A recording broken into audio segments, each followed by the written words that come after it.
की जय। वंदो सतगुरु चरण को, करु धनि प्रेम प्रणाम। अशुभ हरण मंगल करण, धनी श्रीदेव चंद्रजिना। श्री प्राणनाथ निज मूलपति,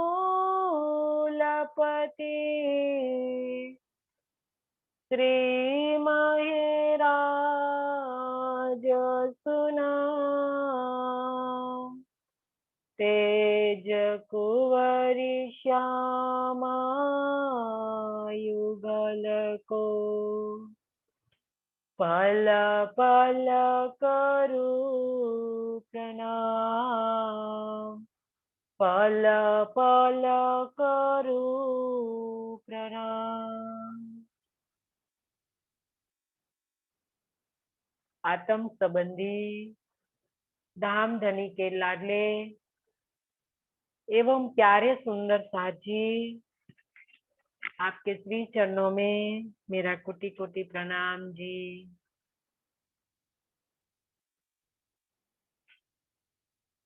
पोरियाता सब इंदा, सब सच्ची चौदासे,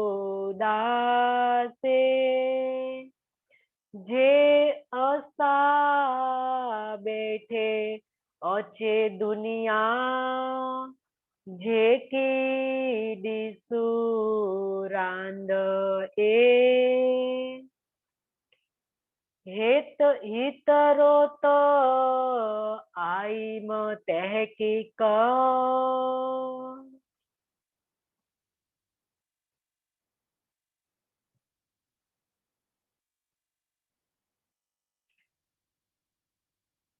अक्षरातीत धाम धनी महामती के धाम दिल में विराजमान होकर इस सिंधी वाणी का रस उड़ेल रहे हैं। इस सिंधी वाणी के 8वें नंबर के 7वें नंबर के प्रकरण के अंदर चौपाई 738 पूर्ण की। इस चौपाई के अंदर कल धाम के धनी ने हमें बहुत बड़े प्यार से समझाया कि हमें क्या करना है। इस संसार के अंदर हम आए हैं, जो हमने दावा लिया है, तो दावा लेकर सबसे पहले हमें जागृत होना है। इसके बाद हमें हमारे प्रियतम को सारे संसार में जाहिर करना है। इंद्रावती की यही इच्छा है। कल लास्ट चौपाई में यही बात तो हमें समझाई कि हे सुंदर साथ जी, अब तो घर जाने का समय आ गया। अब घर जाने का समय आ गया है, तो अभी तक हम अगर आलस्य प्रमाद के अंदर सो रहे हैं, तो अब तो हमें दौड़ना है। यूं तैयारी कीजिए। इंद्रावती ने यही बात कही है कि हे सुंदर साथ जी, ऐसे अलमस्त होकर सोना नहीं है, हमें तो तैयारी करना है। घर जाने का समय आ गया है। अब तो बैठने सोने या व्यर्थ की बातें करने का समय नहीं है हमारे पास। हमें तो एक ही बात मन में सतानी होगी कि हम कब घर जाएंगे और घर जाकर हम परम धाम के सुख लेना है, हमें धनी को मिलना है। तो अब यहाँ इंद्रावती हमें दीदार कराने जा रही है कि हे सुंदर साथ जी, घर जाने से पहले इस संसार के अंदर सुख ले लो जो आप आए हो इसके लिए। और इंद्रावती की यही तो इच्छा है। और इंद्रावती धनी को और हम सब को कहती है कि धनी आपने इस संसार के अंदर जो शास्त्रों के अंदर धर्म शास्त्रों के अंदर जो साक्षियां दिलवाई है, कहाँ है कि संसार के अंदर सब जीवों इस पार ब्रह्म की पहचान करेंगे, सब एक धर्म के नीचे, एक झंडे के नीचे आ जाएंगे। तो धनी हमें यहाँ देखना है, इस संसार के अंदर हमें रहते रहते देखना है। तो बात यहाँ अटकती है कि धनी ये बात तो हमें, ये सुख हमें तब मिलेगा जब सब रूहें जागृत हो जाएगी, क्योंकि ये तो अछूत प्याला है। सबसे पहले तो सखिया पिएंगी, इसके बाद सारे जीव को मिलेगा, इससे पहले जीव नहीं पिएंगे। इंद्रावती की इच्छा के सारे संसार के जीव एक परमात्मा की पहचान कर ले, तो इसके लिए तो हम सब रूहों को प्रियतम का दीदार करना पड़ेगा, धनी के साथ मीठी मीठी बातें करनी पड़ेगी, सब सुख इस संसार के अंदर लेना पड़ेगा, तब जाके हमारी आत्मा जागृत होगी। वो सब आत्माओं को सुख लेना है, सब आत्मा जब जागृत हो जाएगी तब जाके खेल खत्म होगा। और इंद्रावती की यही इच्छा है कि धनी कब खेल खत्म होगा, अब तो खेल खत्म होने का समय भी पूर्ण हो गया है, अब तो लंबा हो रहा है खेल। तो कहती हैं कि धनी अगर आप जल्दी से ये सब बातें करोगे, रूहों को जल्दी से जागृत करोगे, सब जीवों एक धनी की पहचान करेगा, तो जब एक एक जीव को पार ब्रह्म की पहचान होती है ना, सुंदर साथ जब कोई ऐसी रूह आती है ब्रह्मवाणी लेकर, इसका ज्ञान लेकर, तो सबसे पहले खुशी किसको होती है? श्यामा जी को होती है, इंद्रावती को होती है, क्योंकि इंद्रावती के धाम दिल में युगल स्वरूप विराजमान है। तो श्यामा जी ने जो दूजा जामा पहना है, तो अब इंद्रावती का जामा है, तो इंद्रावती को सबसे पहले खुशी मिलती है, वो आनंदित होती है। अगर एक जीव को पहचान होती है तो इंद्रावती खुश होती है। तो हमें ये करना है, और ये चौपाई के अंदर इंद्रावती ने हमें यही बात समझाई, हम जागृत होके दूसरों को हम जागृत करें, पार ब्रह्म की पहचान दे। और आगे की चौपाई में भी यही स्पष्टता की है, ये तो इतरो तो आई तहकीक पोये गाल अच्छी सब छोदा असा हले पोरिया हथड़ा घणू गोहोंदा। हेतरो तो आइन तहकीक,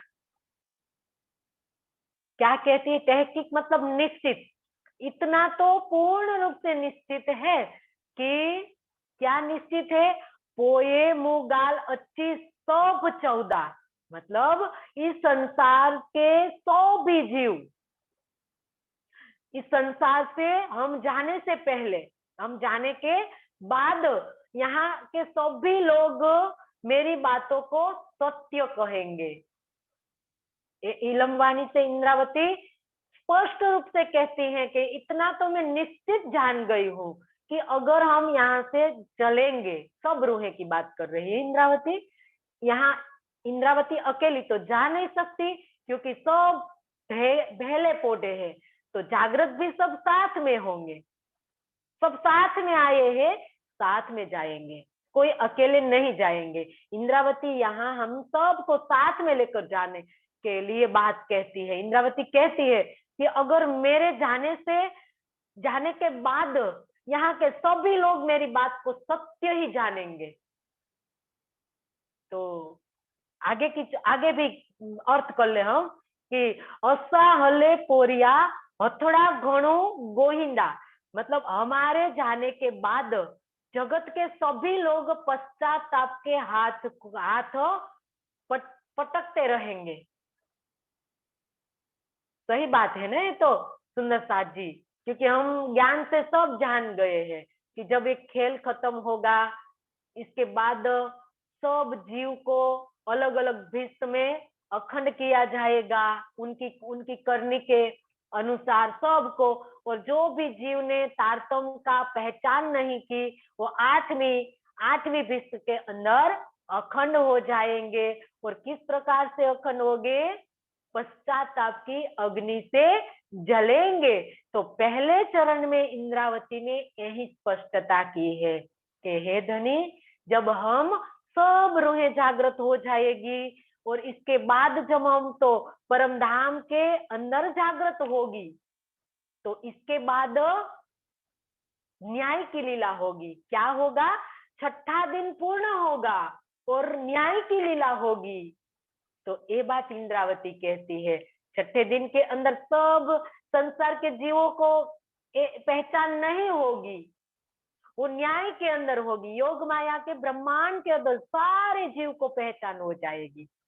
हम अगर आशा रखें कि यहाँ एक संसार के एक एक जीव इस तारतम्य ज्ञान को लेंगे, तो ये संभव नहीं है। यहाँ ऐसा नहीं हो सकता है। वो ये होगा न्याय के अंदर, योग माया के अंदर होगा। तो जब हम छठे दिन को पूर्ण कर लेंगे, सब रूहें जागृत हो जाएगी, न्याय की लीला होगी, तब सबको पता चलेगा, सत्य की पहचान निश्चित होगी। मतलब तब सब जीवों को सत्य की पहचान होगी कि ये सत्य ज्ञान इस ब्रह्मांड के अंदर आया था और हमने पहचान नहीं की। तो क्या होगा? सब जीवों पश्चाताप की अग्नि में जलेंगे कि इतना सत्य ज्ञान, वो पार ब्रह्म के जिसके बारे में ऋषि मुनि सब ने उनकी एक झलक पाने के लिए अपने कई तन को खत्म कर दिया था।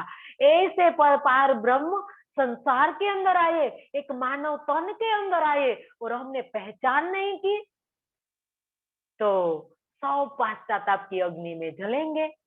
क्योंकि जिसको ये बात तो अभी हम ये भी समझ सकते हैं कि जब महामती 5वें दिन की लीला के अंदर थी, महामती के धामदिल के अंदर युगल स्वरूप विराजमान थे, तो पन्ना जी के अंदर जब 5000 की जमात थी, तो इनके अंदर सब तो ब्रह्मात्माएं नहीं थी, जीव भी थी, ईश्वरीय भी थी और ब्रह्मात्माएं थी, तीनों सृष्टियां थी। तो उस समय में भी जीवों ने बहुत पश्चाताप की अग्नि में जले थे। 100 साल तक ब्रह्मा वो जीव जले थे। इसके बाद योग माया के अंदर अखंड हुए। तो इस प्रकार से सुंदर साजी बातों में बात बताई गई है कि अभी बंगला दरबार के अंदर श्री जी साहेब जी न्याय की लीला कर रहे हैं। बातुनी में गुप्त रूप से न्याय की लीला शुरू हो गई है। अब जो जो जीव तारतम्य ले लेता है, धनी की पहचान कर लेता है और तन को त्याग कर देता है, तो उनको गुप्त रूप से न्याय की लीला में वो शामिल हो जाता है। वो जीव महामती के दिल के अंदर, आत्मा भी महामती के दिल के अंदर जो देहुरी कही है गुम्मट जी के, इन देहुरी की खाक चुमसी सब जहान। देहुरी मतलब वो जाहिरी देहुरी की बात नहीं है, महामती का तन ही देहुरी है। वो देहुरी मतलब उनका दिल, और इनके दिल के अंदर सब जीवों, सब आत्माएं इकट्ठी हो रही है वहां। तो अब हम कोई चिंता करने की जरूरत नहीं है कि हम रूहें हैं, हम आत्मा है या जीव है। हमें समय नहीं है ऐसा विचार करने का। अब तो हमारे हाथ में तारतम्य ज्ञान आ गया है, हमें कोई चिंता नहीं है। हम तो पहले विश्व के अंदर जाना ही जाना है, क्योंकि अब तो छठा दिन चल रहा है। छठे दिन के अंदर भी चितवन, और चितवन के अंदर भी युगल स्वरूप के एक एक नख से सीख लेकर सीख तक की शोभा कोरे कोरा जीव भी देखेगा और अपने दिल में बसाएगा और ब्रह्मांगना जैसी भावना ले लेगा। तो उनको ब्रह्मात्मा के जीव की जरूरत नहीं पड़ेगी। वो कोरे कोरा जीव को भी धनी पहले विश्व में अखंड कर देंगे। ऐसा तारतम ज्ञान का बल है, वो निश्चित कहा है इंद्रावती ने कि निश्चित रूप से इन मेरी बातों को सब सत्य कहेंगे, क्योंकि सत्य ज्ञान है और इस ज्ञान का एक एक शब्द अक्षर से सत्य है, इनमें कोई संशय नहीं है। ऐसा इल्म धनी ने दिया। सुंदर साथ जी, हम सब रूहों को दिया है, अब हमारे हाथ में है कि हमें क्या करना है। ऐसा इल्म दिया है धनी ने हमें, जो दिया मोहे सपनों के माहे, धनी ने कहा है। तो ऐसा इल्म लेकर अब हमें सुंदर साथ जी ये सारी बातों को समझना है, इन बातों भाव को समझना है। अब कोई शंका की बारी नहीं रही, संशय करना ही नहीं है हमें कि हम आत्मा है या आत्मा तो 12,000 है, तो हम इनमें आएंगे कि नहीं आएंगे। सुंदर साथ जी, परमधाम 12,000 में नहीं बंधा है, परमधाम बेशुमार है, अनंत आत्माएं हैं।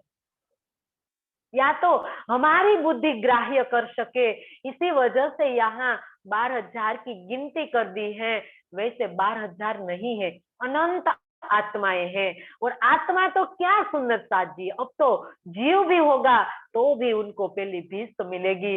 इतनी सारी सुविधा इस संसार के अंदर इस इल्म से धनी ने दी है, तो इस इल्म का पूर्ण रूप से हमें उपयोग करके हमें हमारे धनी को जाहिर करना है। एक ही बात हमें सुंदर साथ जी हमारे दिल में बसानी है कि हमें जागृत होना है और हमारे प्रियतम को संसार के अंदर जाहिर करना है। और आगे चौपाई में कहती है, पण असल पाहिजी गिरो में जारू हल्ला चई सकुमार बाई गडवी अजासा पण न्याहर सई। पर असल पाहिजी गिरो में, श्यामा जी के कथन के अनुसार साकुमार बाई की यह पहचान दे रहे हैं कि साकुमार बाई किसके अंदर विराजमान थी? औरंगजेब बादशाह के अंदर साकुमार बाई की आत्मा थी औरंगजेब। तो वो मिल तो गई है, किंतु क्या कहा? जा रूहल्ला चाहिए। रूहल्ला ने कहा था कि साकुमार बाई कोई राजघराने में आई है, तो वो मिल तो गई 5वें दिन में, किंतु क्या हुआ? अभी तक ब्रह्म सृष्टियों के समूह में सम्मिलित नहीं हुई है। और आगे कहती है, असाजा पण्यारे सह्य, तारतम ज्ञान का प्रकाश लेकर सुंदर साथ कहलाने की शोभा नहीं पा सकी है।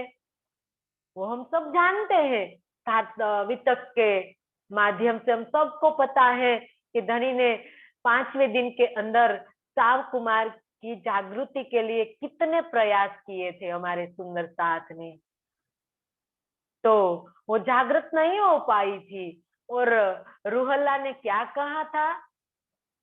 रूहल्ला ने कहा था, धनी श्री देवचंद्र जी जो रूहल्ला बन के संसार के अंदर सदगुरु बन के आए थे, तो वो इंद्रावती को कहा था कि साकुमार बाई जब जागृत हो जाएगी संसार के अंदर, 2 सखिया, जो सिरदार सखिया जिसको कहा है, साकुमार और साकुंडल, तो 2 सखिया जब जागृत हो जाएगी, इतने में सब सखिया जागृत हो जाएगी। ये 2 सखिया की जागनी करनी है, तो साकुमार साकुंडल तो महाराजा छत्रसाल जागृत हो गए, पूर्ण पहचान कर ली और धनी के चरणों में समर्पित हो गई।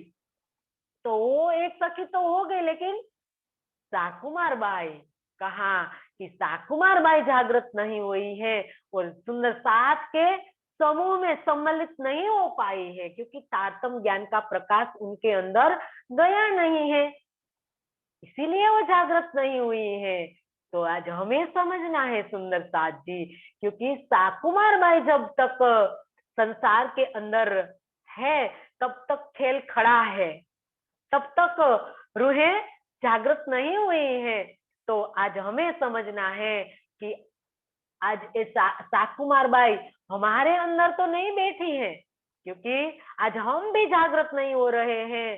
तो ये हमें समझना पड़ेगा कि साकुमार बाई हमारे अंदर ही बैठी है, इसीलिए अभी तक इस संसार खड़ा है। साकुमार बाई जागृत हो जाएगी, अब तो एक ही सखी जागृत करनी है, साकुमार एक की है जागृति करनी है। जब वो जागृत हो जाएगी सब सखियां आसानी से जागृत हो जाएगी। तो आज मंथन करना पड़ेगा हमें कि हमारे अंदर इतनी जोरावर सखी जो जागृत नहीं हो रही है, तो वो तो नहीं बैठी है ना, जो वो बैठी होगी तो हमें किसी भी प्रकार से उनको जागृत करना पड़ेगा, क्योंकि हमारे एक के लिए सारा खेल खड़ा है, एक साकुमार के लिए सारा खेल खड़ा है। तो सुंदर साथ जी, कब आत्मा जागृत होगी, ये धनी ने स्पष्टता की है कि तारतम का प्रकाश उनके अंदर नहीं गया। तो आज हम ये सोचे कि अगर हमारे अंदर तारतम का प्रकाश हुआ है या नहीं हुआ है, अगर हो गया है तो हमारी आत्मा जागृत हुए बिना रहती नहीं होगी, हो ही जाएगी। तो हमें ये अंदर हमारे अंदर जाग कर देखना होगा हमें कि कमी कहाँ हो रही है। तारतम ज्ञान का प्रकाश मतलब बारिश तो पूर्ण रूप से हो रही है तारतम ज्ञान की, इसमें कोई कमी नहीं है। सारे दिन इस तारतम ज्ञान रूहल्ला बादल बन के बरस रही है, लेकिन अभी तक क्यों वो ज्ञान हमारे अंदर नहीं प्रकाश कर रहा है। अगर प्रकाश कर गया होता तो आत्मा जागृत हो जाती। तो सुंदर साथ जी, कमी खोजनी होगी हमें कि इतना सारा अग्नि जल रही है, तारतम ज्ञान रूपी अग्नि जल रही है, लेकिन इस हमारे अंदर रहते हुए जो जीव रह रहा है वो अभी तक क्यों नहीं पिघल रहा है। क्योंकि मोमिन तो मोम की तरह होते हैं, वो तो पिघलने में ज्यादा देर नहीं लगाते, तुरंत ही पिघल जाते हैं। लेकिन जो जीव कोहड़ू बनकर खड़ा है तो उनको हमें पूर्ण तारतम ज्ञान की अग्नि से उनको पूर्ण रूप से क्या कराना है, उनको पिघलाना है। तो सुंदर साथ जी, और प्रयास करना पड़ेगा इसके लिए हमें। हम सोचे कि हम वाणी का मंथन कर रहे हैं और वाणी सुन रहे हैं और चितवन कर रहे हैं, तो भी अभी तक क्यों प्रकाश नहीं हो रहा है। तो और मंथन में जाना पड़ेगा कि अभी हम आधा घंटे के लिए चितवन कर रहे हैं, तो हमारे चितवन का समय थोड़ा बढ़ाना चाहिए। और चितवन में कोई कमी है तो हमें ये निकालनी होगी, जीव के अंदर कोई कमी है तो वो निकाल देंगे, रोज निकालते रहेंगे तो धनी के गुण हमारे अंदर भरते रहेंगे। तो एक दिन ऐसा आएगा जीव पूर्ण रूप से पिघल जाएगा, वो गल जाएगा, जीव पूर्ण रूप से परिपक्व हो जाएगा इस तारतम ज्ञान की अग्नि से, चितवन से, युगल स्वरूप की शोभा श्रृंगार से। जब वो देखेगा जो कभी नहीं देखा है, तो उनके अंदर एक विरह की ज्वाला प्रकट होगी और इन्हीं ज्वाला से ही वो पूर्ण रूप से गल जाएगा। तो जीव टली होती आत्म बन जाएगा। तो सुंदर साथ जी, ये हमें करना है, तारतम ज्ञान का प्रकाश से हमें उनको और पिघलाना है। तो ये बात यहाँ स्पष्ट कर रही है कि हमारे अंदर अगर साकुमार बाई है तो उनको जागृत करने के लिए हमें और प्रयास करना पड़ेगा, तब जाके वो जागृत होगी। नता कम सभ पूरो केयो अने कर्या पण थो कने पण तहकीक से पूरो आंजो आये तो नता कम सब पूरो केयो अने करिए पण तो अन्यथा आपने हमारे सब भी कार्यों को पूर्ण किया है तथा और वर्तमान में भी करते रहे हैं। हमें इस बात का पूरा विश्वास है कि आप निश्चित रूप से हमारे सब भी कार्यों को पूर्ण करेंगे। इंद्रावती ने पूर्ण रूप से धनी के चरणों में समर्पित कर दिया और कहती है कि हे धनी, एक साकुमार भाई, एक जागृत, इनको ही जागृत करना है। आपने तो हमारे सब भी कार्यों को पूर्ण कर दिया है।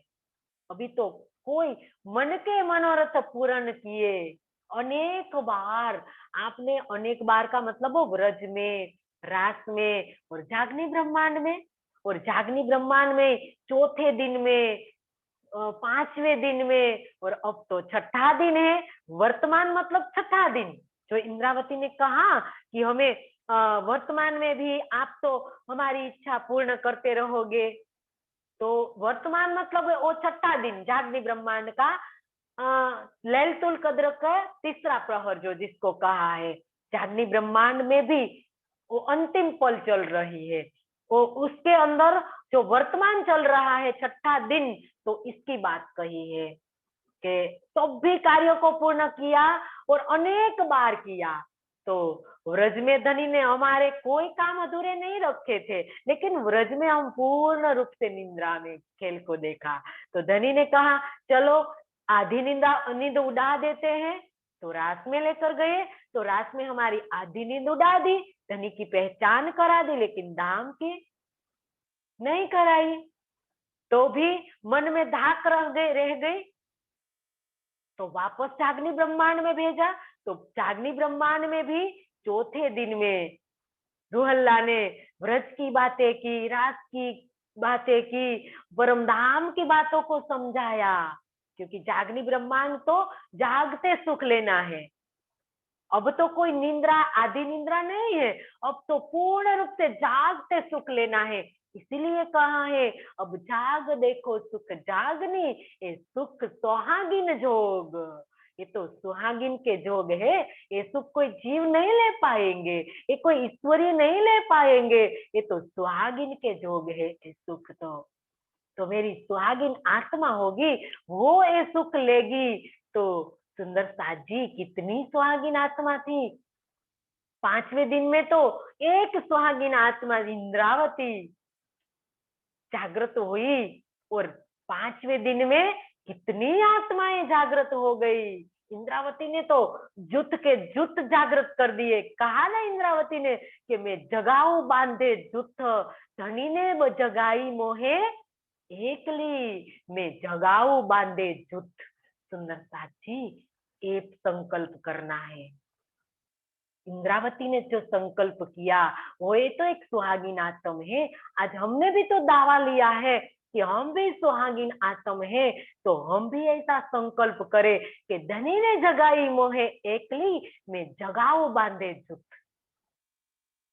तब जाके इंद्रावती को आनंद मिलेगा कि वाह रे सखी, मेरी परम धाम की सुहागिन आत्म है तू। वो हमें शाबाशी देगी, वो इंद्रावती की शाबाशी हमें ले, संसार की शाबाशी नहीं चाहिए। संसार की मान प्रतिष्ठा पहचारो कहा है इनको। तो धनी ने कहा कि मान प्रतिष्ठा पेजारो दगा देवे बिच ध्यान। इसका क्या मतलब है? इसका यही मतलब है, मेरे और धनी के बीच में जो भी संसार आता है वही माया का ही है, सब माया है। हमारे और धनी के बीच में जो संसार आता है उनको पेजारो कहा है। इनको दूर करना है हमें। हमारे और धनी के बीच में जो भी आता है सुंदर साथी, चाहे कोई भी क्यों न हो, तो इनको सब इसीलिए सुंदर साथ जी कहा है, तो जब हमारी स्थिति ऐसी आ जाएगी, जब हमें धनी ही एक हमारे, हम दोनों ही रह जाएंगे सुंदर साथ जी, तब हम सुहागिन बन जाएंगे, और सुहागिन बन के हम सुंदर साथ जी धनी की पहचान करा पाएंगे। तो ये बात इंद्रावती ने कहा कि मैं जगाऊ बांधा जूथ, तो हमें जागृत करना है सुंदर साथ के बीच में, या जीवों के बीच में हमें धनी की पहचान सबको करानी है। तो 5वें दिन के अंदर इंद्रावती ने बांधे जूथ को जागृत किए, और अकेले ही निकले थे नौतनपुरी से, और नौतन पन्ना जी में पहुंचे तो बांधे जूथ सुंदर साथ जी कितने सुंदर साथ हो गए, 5000 सुंदर साथ हो गए। तो इसी प्रकार से हमें भी इस प्रकार से संकल्प करना है। आज वर्तमान में भी धनी हमें सुख दे रहे हैं 7वीं वाणी से।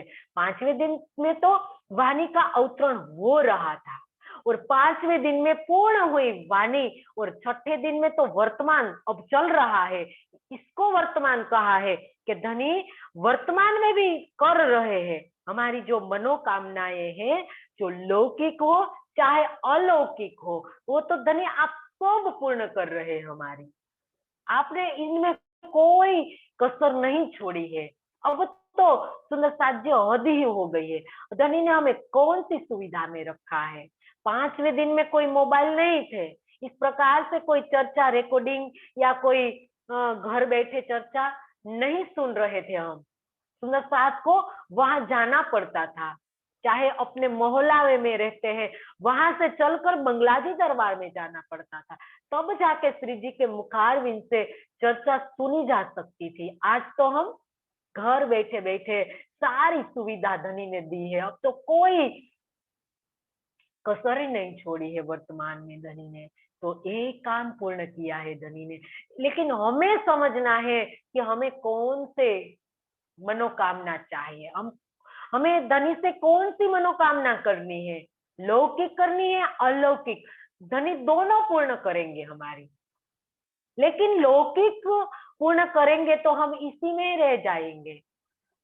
तो हमारी मांग लौकिक नहीं होकर कौन सी होनी चाहिए, अलौकिक होनी चाहिए। कि धनी मुझे तू चाहिए, मुझे कोई संसार की सुख सुविधा या कोई संपत्ति नहीं चाहिए। इसे लेकर मैं क्या करूंगी करूंगी कि तुम आए सब आया, धनी तुम चाहिए मुझे। तो हमें ये करना है। तो धनी हमारी इंद्रावती ने कहा है तो सुंदर साथ जी होगा, क्योंकि इंद्रावती ने लकीर कहा है, जिसको पत्थर की लकीर या लोह की लकीर से लिखा हुआ है। तो सुंदर साथ जी ये इलम वाणी में लिखा है कि हमारी सब मनोकामनाएं पूर्ण करी। वो सिंधी वाणी चल रही है, और सिंधी वाणी में इंद्रावती ने कहा कि हमारा अनेक बार मनोकामनाएं पूर्ण की है, और आप वर्तमान में भी करते रहोगे, वर्तमान में भी करोगे। तो 5वें दिन की बात इंद्रावती ने 6ठे दिन में की, तो 6ठे दिन के सुंदर साथ का कितना अहोभाग्य है कि धनी हमारी सब मनोकामनाएं पूर्ण करेंगे। लेकिन हमें मनोकामना तो करनी चाहिए अलौकिक, कि धनी हमें ये सुख चाहिए वो सुख चाहिए, और ये सुख धनी तब देंगे जब हम इस वाणी पर चलेंगे। चलना पड़ेगा, क्योंकि धनी का हुक्म चल रहा है, हमारे प्रियतम का हुक्म चल रहा है। हमारे प्रियतम इस संसार के अंदर आए तो वो भी उस नियम का उल्लंघन कभी नहीं किया था, तो वो आज भी नहीं करेंगे। हम रूहों को इन हुक्म से अधीन रहकर चलना पड़ेगा, इन धनी के आदेश से हमें चलना पड़ेगा। जो इंद्रावती भी धनी के आदेश से चली, कभी उल्लंघन नहीं किया है, तो हम भी नहीं करेंगे, कभी नहीं करना है सुंदर साथ जी। हमारे प्रियतम को कभी इस प्रकार से देखना पड़े ऐसा काम हम नहीं करेंगे संसार के अंदर, तब जाके हम सुहागिन कहलाएंगे। तो ये बात यहाँ इंद्रावती हमें समझा रही है कि हे सुंदर साथ जी, निश्चित रूप से एक विश्वास के साथ इंद्रावती ने कहा कि मुझे पूर्ण विश्वास है कि आप हमारे सब मनोकामनाएं पूर्ण कर दोगे। तो दीदार देने की और मीठी मीठी बातें करने की, यही कामना करनी है हमें।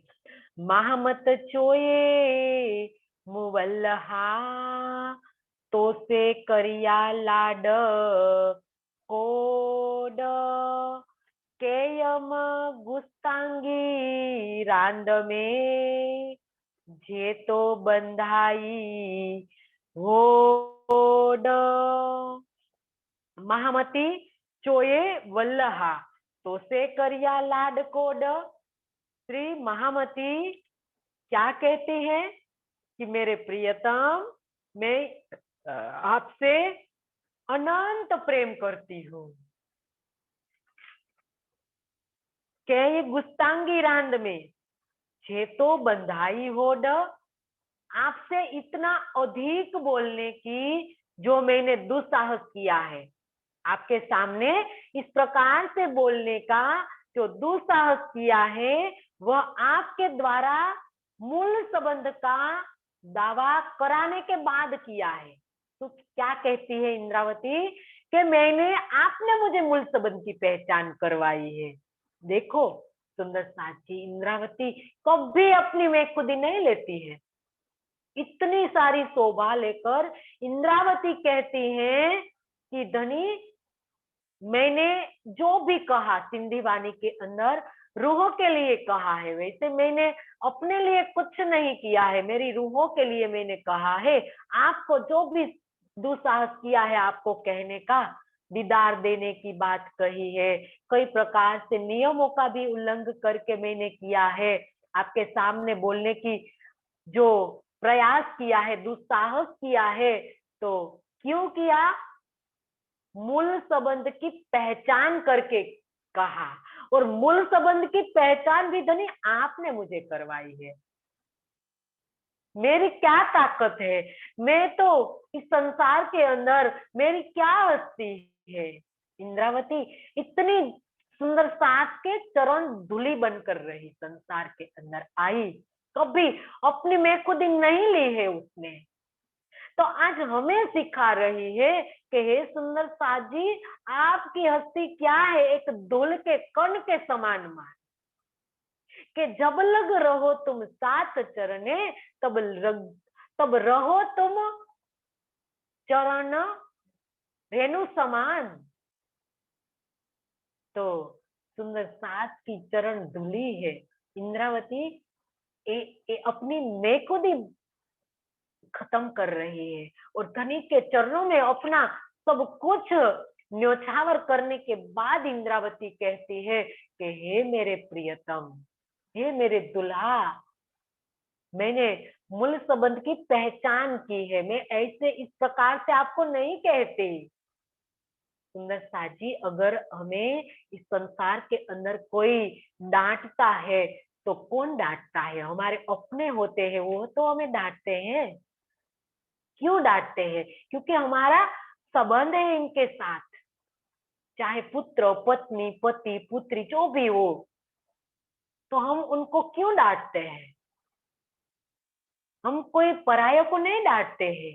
तो यही बात इंद्रावती समझा रही है कि धनी, मैंने आपको, मेरे मेरा आपके साथ मूल का संबंध है, इसीलिए मैंने इस प्रकार की बात की है। वो भी धनी आपने मुझे करवाई है।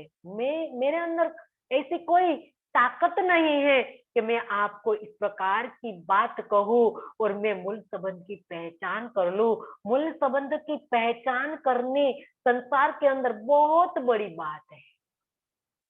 संसार के अंदर कई भक्त आए, शिष्य गुरु भक्त भगवान अवतार कई प्रकार से आए, लेकिन किसी को भी मूल संबंध की पहचान नहीं किसी ने दी। आज धनी आपने मुझे मूल संबंध की पहचान दी। सुंदर साजी, कितने अहोभाग्य है हमारा। आज हमें पता है कि हम कौन है और कहां से आए हैं। संसार के जो ऋषि मुनि कितनी तपस्या करने के बाद कभी उनको कोई मूल संबंध की पहचान नहीं हुई। आज हम घर में बैठे हुए इस मूल संबंध की पहचान कर लेते हैं कि हमारे प्रियतम अक्षरातीत है, लेकिन एक बात और है कि हम समर्पण नहीं करते हैं। हमें ज्ञान से सब पता है, लेकिन हमें इंद्रावती ने जो समर्पण किया धनी के चरणों में, वो हम नहीं कर पाते हैं। इसीलिए वो कमी रह जाती है और पूर्ण रूप से हम जागृत नहीं हो पाते हैं। कई तरह से हम फरामोशी में पड़े रहे हैं, है ना, हम फरामोशी में अभी तक।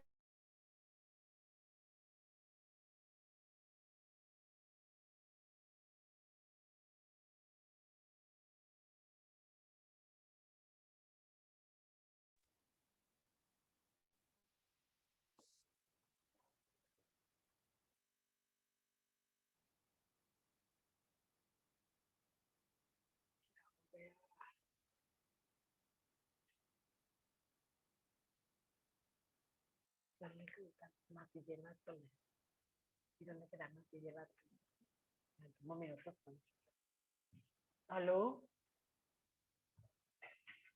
तो ये बात यहाँ हमें समझाई सुंदर साथी।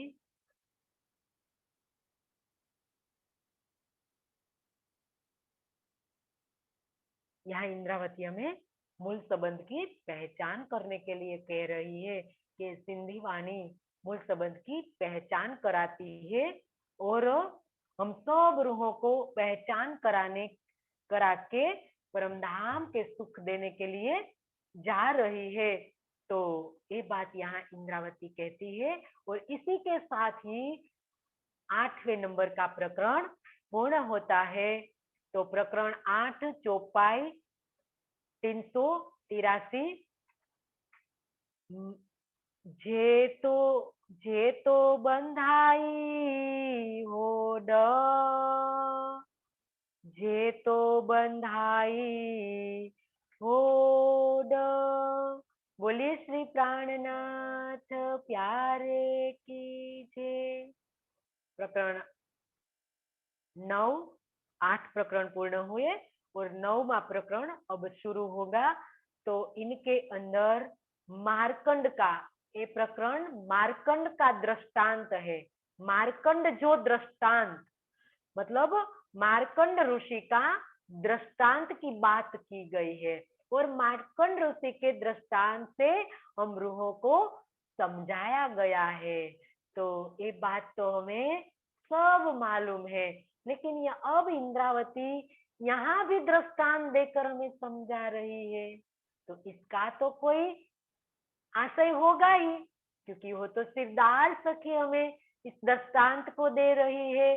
तो हम पूर्ण रूप से एकाग्र होके सुनेंगे, तब जाके इसकी बातों बात हमें मालूम होगी कि इंद्रावती ने इस सिंधीवाणी में मार्कंड का दृष्टांत क्यों दिया।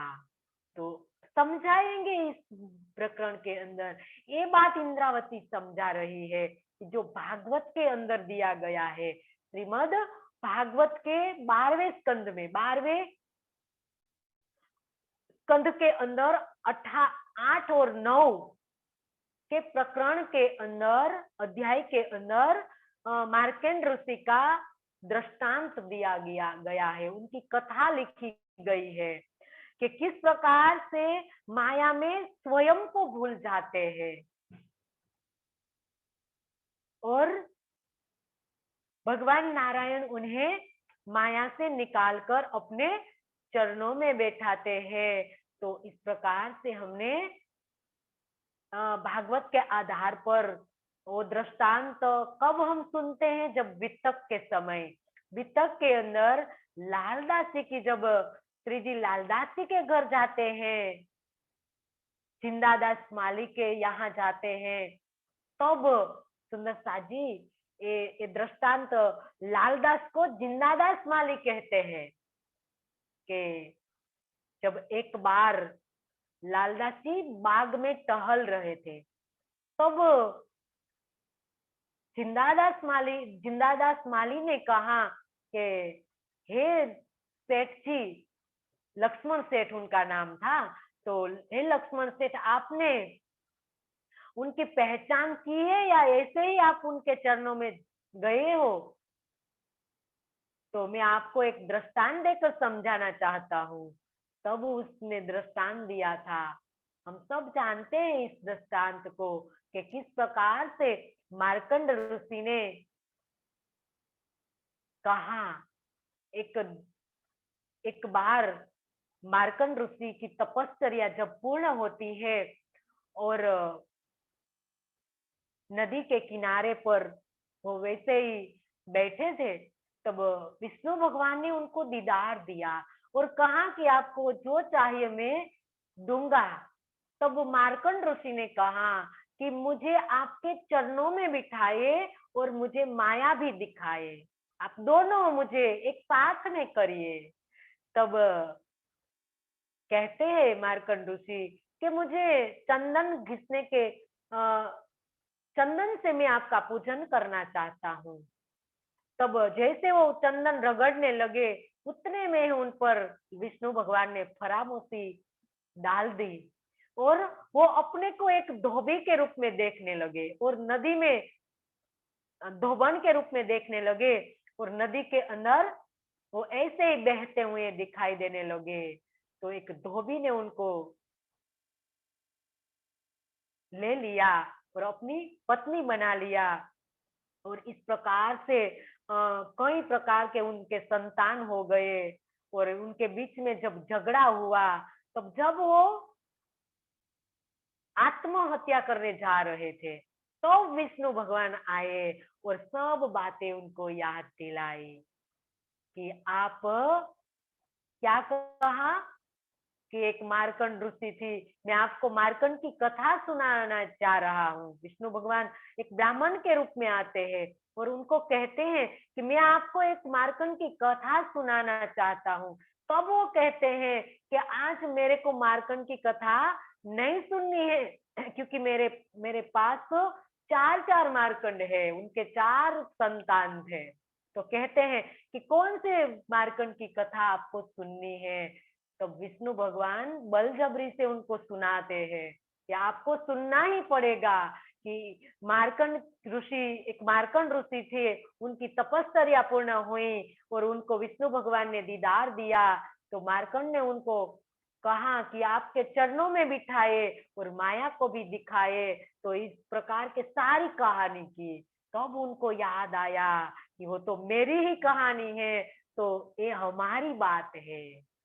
सुंदरता जी, इंद्रावती हमें समझा रही है मार्कंड का दृष्टांत देकर कि किसकी बात है। इस सिंधी वाणी में जो भी चौपाया है वो हमारे लिए है।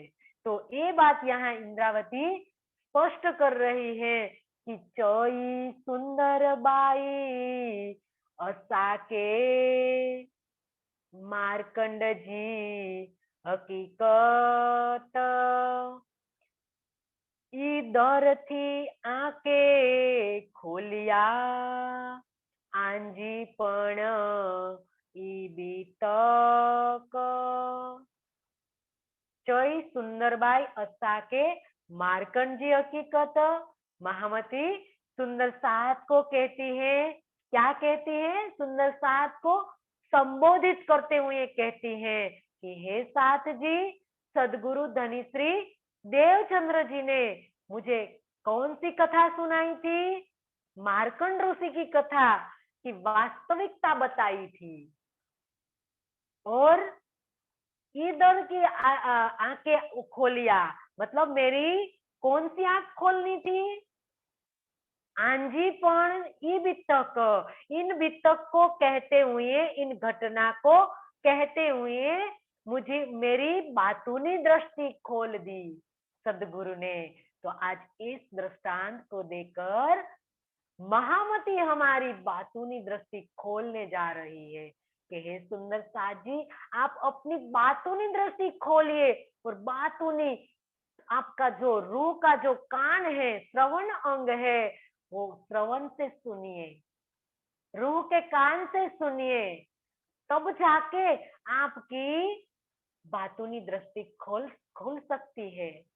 जब तक हम रूखे कान से नहीं सुनेंगे तब तक हमारी बात नहीं बनेगी। ये बात कहती है कि मेरे सदगुरु ने तो मेरे मार्कंड की कथा मेरे को वास्तविकता बताई।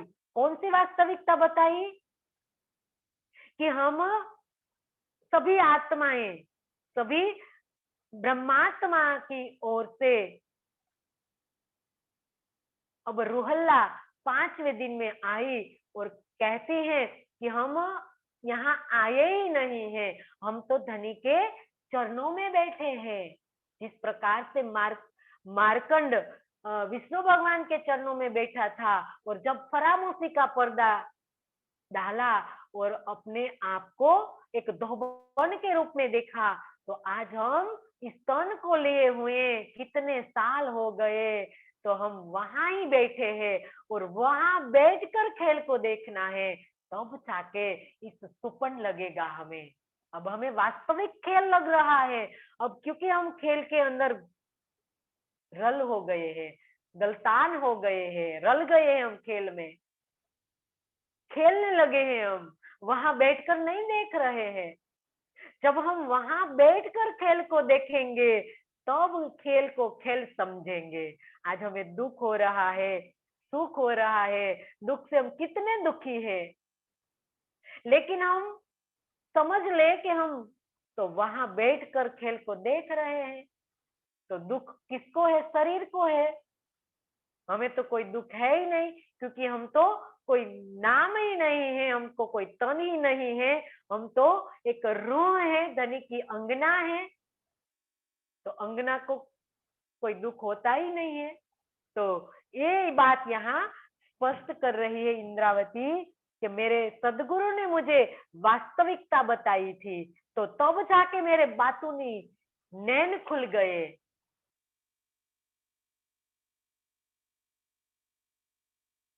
निमुनो मार्कंड जो चयो सुंदर बाई भली भत सुखदेव आंजो आ कारण हे जे पसाथो था ही तो निमुना मार्कंड जो मार्कंड ऋषि का निमुना लेकर, मतलब उदाहरण लेकर सदगुरु श्री निजानंद स्वामी ने हमें बहुत अच्छी तरह से समझाया है कि सुखदेव अंजो कारण आप यह जो माया का खेल देख रहे हैं उसे समझाने के लिए ही सुखदेव मुनि ने श्रीमद् भागवत में मार्कंड ऋषि का यह दृष्टांत वर्णित किया है। सुंदर साथ जी, मार्कंड ऋषि का ये दृष्टांत क्यों दिया? ये भेद किसके पास है? ये जीवों के लिए नहीं दिया है। मार्कंड ऋषि का दृष्टांत जीवो तो देखो कितना नाच कूद कर रहे हैं भागवत सुनकर। कहाँ बातों नहीं पता है उनको कि मार्कंड का दृष्टांत ब्रह्मात्माओं के लिए दिया गया है। ब्रह्मात्मा इनका भेद खोलेंगी कि मार्कंड का दृष्टांत नहीं है तो हमारा दृष्टांत है, तो हमारी वितक है, हमारे लिए दृष्टांत दिया गया है। सुंदर साथ जी, कितनी बात खोली है धनी ने हमें। मुझे तो पता ही नहीं है कि भागवत का दृष्टांत धनी ने इस प्रकार से दिया है। आज सिंधी वाणी में जाकर पता चला कि दृष्टांत हमारे लिए दिया गया था। संसार के जीवों को क्या पता कि कौन मार्कंड, कौन विष्णु भगवान के बारे में उनको पता है, लेकिन उनको तो एक किस्सा लगेगा, एक किस्सा के रूप में वो जानेगा, क्योंकि जीव को पता ही नहीं है कि हम कौन है, कहाँ से आए हैं और हमें कहाँ जाना है। इतनी पहचान होती तो उनको ये पता लगता, ये बातों नहीं भेद खुलता, लेकिन उनको कोई पता नहीं है। वो तो किस्सा कहानियां सुनकर खुश हो रहे हैं, राम का पात्र बजा रहे हैं, कभी कृष्ण का, कभी जानकी का, कभी राधा का, कभी कोई प्रकार से पात्र बनकर श्रोता को खुश कर रहे हैं। भागवत कथा का हमारे लिए सब भेद है। तो इस प्रकार से ब्रह्मात्माएं क्या बैठे हैं, इस दृष्टांत के आधार पर हम समझे तो हम कहाँ बैठे हैं, मूल मिलावे में धनी के चरणों में बैठकर खेल को देख रही है। इनकी सुरता, हमारी सुरता कहाँ आई है, जीवों पर आ गई है और सिर्फ सुरता को फिराया गया है।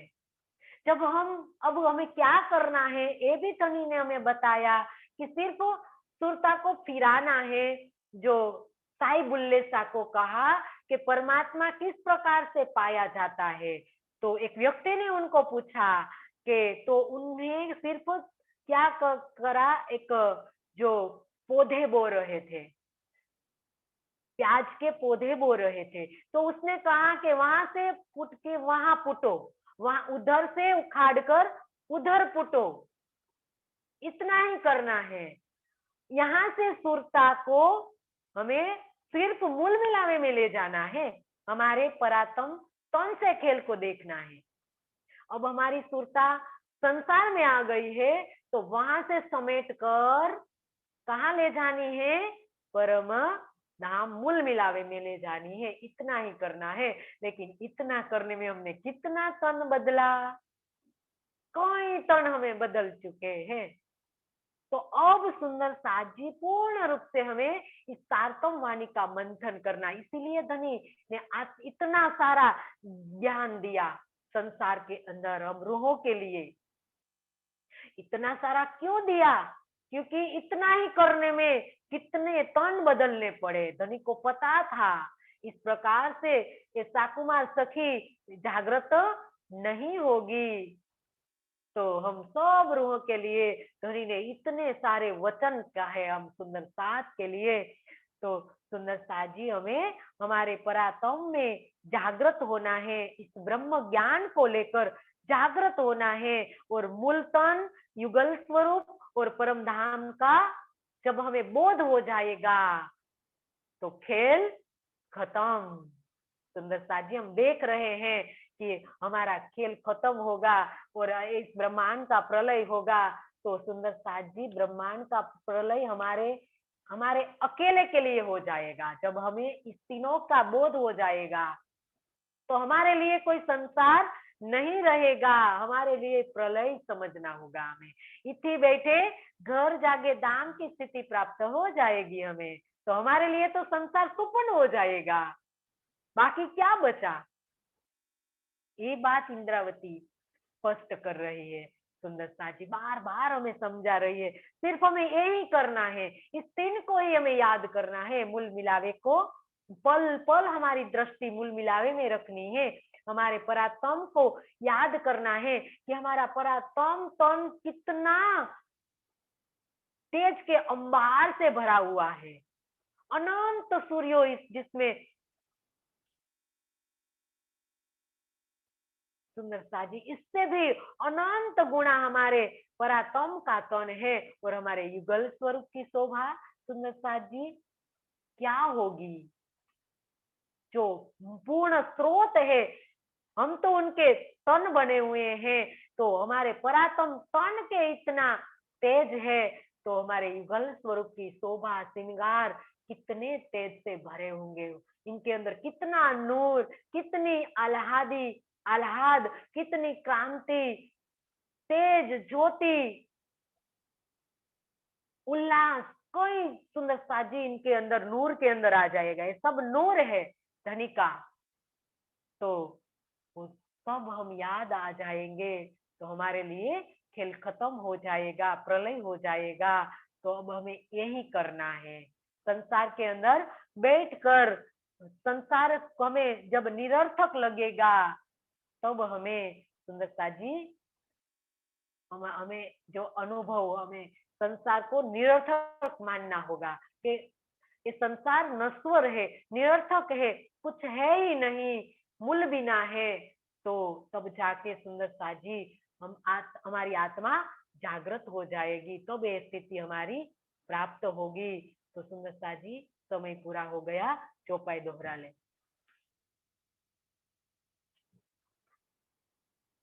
निमुनो मार्कंड जो चयो सुंदर बाई भली भत सुखदेव यांदो आकारण हे जे पसोथा हित हे जे पसोथा हित। बोलिए श्री प्राणनाथ प्यारे की जय, सदगुरु महाराज की जय। सब सुंदर साथ के चरणों में मेरा कोटि कोटि प्रणाम जी।